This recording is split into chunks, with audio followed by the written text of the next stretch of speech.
నమస్కారం. SAH teaching TV తరఫున మీ అందరికీ స్వాగతం సుస్వాగతం. ఈరోజు नौकर पार्ट 5 చెప్పబోతున్నాను. జాగ్రత్తగా వినండి. जब गांधी गाँवों का दौरा कर रहे होते उस समय रात को यदि लिखने समय लालटेन का तेल खत्म हो जाता तो वे चंद्रमा की रोशनी में ही पत्र पूरा कर लेते. ज़्यादा पसंद करते थे, लेकिन सोते हुए अपने किसी थके हुए साथी को नहीं जगाते थे. नवाखाली पद यात्रा के समय गांधी ने अपने शिविर में केवल 2 आदमियों को ही रहने की अनुमति दी. इन दोनों को यह नहीं मालूम था कि खखरा कैसे बनाया जाता है.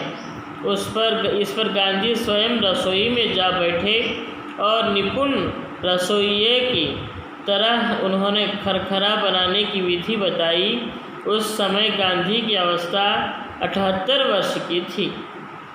సాధారణంగా గాంధీ గారు ఊళ్ళల్లో పాదయాత్ర చేసేటప్పుడు ఊళ్ళల్లో జనాలందరూ కూడాను ఆయనతో పాటు ఇద్దరిని మాత్రమే పెట్టుకున్నారు, అన్నాన్ని వండడానికి, కూరలు వండడానికి. ఆ ఇద్దరిలో కూడాను కొంతమందికి తనకు కావాల్సినటువంటి ఆహారం అక్కడ దొరకటం లేదన్నమాట. ఆ పరిస్థితుల్లో ఆయన ఏం చేస్తారు అనంటే, ఏం చేస్తే బాగుంటుంది, ఏ విధంగా చేస్తే బాగుంటుంది అని చెప్పి ఆలోచించుకొని ఆఖరికి తనే స్వయంగా ఆ ఇద్దరికి ఇట్లా చేయాలి అని చెప్పి చూపిస్తూ ఉండేవాళ్ళు. गांधी को बच्चों से बहुत प्रेम था. गांधी जी गारी पिल्लలంటే చాలా ప్రేమ. अपने बच्चों के जन्म के 2 माह बाद उन्होंने कभी किसी दाई को बच्चे की देखभाल के लिए नहीं रखा. తమ పిల్లలు చూసుకోవడం బాగా ఇష్టం ఆయనకి. వేరే వాళ్ళు ఎవరిని కూడా ఆయమ్మలను పెట్టలేదు వాళ్ళ పిల్లల్ని చూడటానికి. ఎందుకు అంటే పిల్లల్ని చూసుకోవడం అంటే గాంధీ గారికి బాగా ఇష్టం. वे मानते थे कि बच्चे के विकास के लिए माँ बाप का प्यार और उनकी देखभाल अनिवार्य है. అమ్మా నాన్నలు ఎవరైతే ఉన్నారో పిల్లల్ని బాగా పౌష్టికరంగా భద్రంగా గొప్పగా చూసుకోవాలి అని అంటే ఇది చాలా ముఖ్యము అని చెప్పి కవి ఇక్కడ చెప్తా ఉన్నారు. वे माँ की तरह बच्चों की देखभाल कर सकते थे. నాన్నగారు గాంధీజీ గారు అమ్మలాగా పిల్లలకి మంచి చెడు బాగా చూసుకునేవారు. खिला पिला और बहला सकते थे. एक बार दक्षिण अफ्रीका में जेल से छूटने के बाद घर लौटने पर उन्होंने देखा कि उनके मित्र की पत्नी श्रीमती पोलक बहुत ही दुबली और कमज़ोर हो गई है. उनका बच्चा उनका दूध पीना छोड़ता नहीं था और वह उसका दूध छुड़ने का कोशिश कर रही थी. बच्चा उन्हें चैन नहीं लेने देता था और रो कर उन्हें जगाए रखता था. गांधी जी जिस दिन लौटे उसी रात से उन्होंने बच्चों को देखभाल का काम अपने हाथ में ले लिया. सारे दिन बड़ी मेहनत करने, सभाओं में भाषण देने के बाद 4 मील पैदल चलकर गांधी कभी कभी रात को 1 बजे घर पहुंचते थे और बच्चे का श्रीमती पोलक के बिस्तर पर से उठाकर अपने बिस्तर पर लिटा लेते थे. वह चारपाई के पास एक बर्तन में पानी भरकर रख लेते ताकि यदि बच्चे को प्यास लगे तो उसे पिला दे. लेकिन उनकी ज़रूरत ही नहीं पड़ती थी.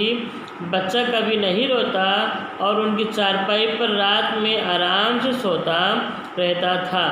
एक पखवाड़े तक माँ से अलग सुला करके बाद बच्चे ने माँ का दूध छोड़ दिया.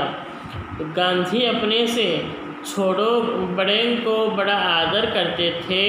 दक्षिण अफ्रीका में गोखले गांधी के साथ ठहरे हुए थे. उस समय गांधी ने उनके दुपट्टे पर इस्त्री की. वह उनकी बिस्तर ठीक करते थे, इनके भोजन परोसते थे और उनके पैर दबाने की भी तैयार करते थे. गोखले बहुत मना करते थे, लेकिन गांधी नहीं मानते थे।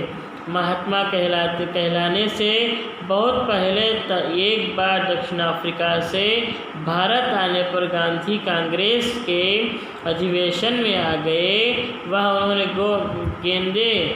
गंदे पाखाने साफ किए और बाद में उन्होंने एक अड़े कांग्रेस नेता से पूछा, मैं आपकी क्या सेवा कर सकता हूँ? नेता ने कहा, मेरे पास बहुत से पुत्र इकट्ठे हो गए हैं, इनका जवाब देना है। मेरे पास कोई कारकुन नहीं है जिस यह काम दूँ। क्या तुम यह काम करने को तैयार हो?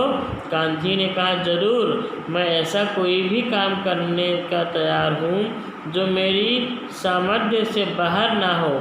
यह काम उन्होंने थोड़े ही समय में समाप्त कर डाला और जो मेरी असमर्थ से बाहर ना हो, यह काम उन्हें थोड़े ही समय में समाप्त कर डाला।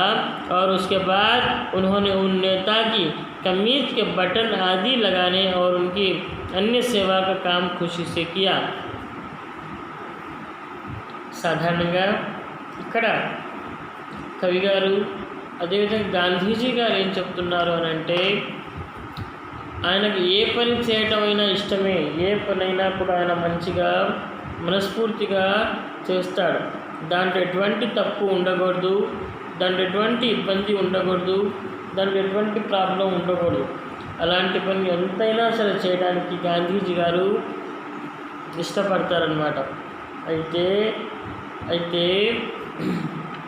ఇలాంటి పని చేయటం వల్ల గాంధీజీ గారికి ఇది మేరకు బాగుంటుందా అని చెప్పి అంటే, ఎస్, ఆయన ఎప్పుడు ఒకటే ఆలోచించేవాడు, పని కావాలి, ఎటువంటి నిజాయితీతో కూడిన పని కావాలి, ఆయనకు ఎటువంటి ఇబ్బంది పడకూడదు, హ్యాపీగా తన పని తను సాఫీగా సాగుతూ పోవాలి, అందరూ బాగుండాలి, అందులో నేను ఉండాలి అనుకునేవాడు. కాబట్టి గాంధీజీ గారు ఇంత గొప్ప పని మంచిగా చేశారు అని చెప్తూ ఈ లెసన్లో ఇంకా చూడండి, స్వయంగా మన పని మనం చేసుకోవడంలో తప్పు లేదు అని చెప్పి గొప్పగా కవి చెప్తూ ఉన్నారు. ఇంత గొప్ప లెసన్ మీకు పెట్టినందుకు మీరు అదృష్టవంతులుగా భావించాల్సి ఉంటుంది. అదేవిధంగా నాకు తెలిసినంత వరకు మీ అందరూ బాగా మంచిగా హ్యాపీగా ఉంటారని, డెవలప్ అవుతారని, ఎస్ఏ హిందీ టీచింగ్ టీవీ ఛానల్ని లైక్ చేస్తారని, షేర్ చేస్తారని, సబ్స్క్రైబ్ చేస్తారని, అదేవిధంగా నా లెసన్స్ వరకు నా వీడియోస్ అందరూ బాగా వింటున్నారని చెప్పి, బాగా ప్రతి విషయంలో కూడా మీకు ఉపయోగకరంగా ఉంటుందని చెప్పి భావిస్తూ, మీకు ఏమైనా డౌట్స్ ఉన్నా, ప్రాబ్లమ్స్ ఉన్నా డెఫినెట్గా నాకు కాల్ చేయొచ్చు. నా నుంచి మీరు ఎటువంటి ఆన్సర్ని కావాలన్నా తీసుకోవచ్చు. డెఫినెట్గా మీకు సహాయం చేస్తూ ఉంటాను. ఎంతవరకు ఈ పార్ట్ అయిపోయింది, ఎంతవరకు సెలవు. మళ్ళీ నెక్స్ట్ పార్ట్లో కలుద్దాం. Thank you.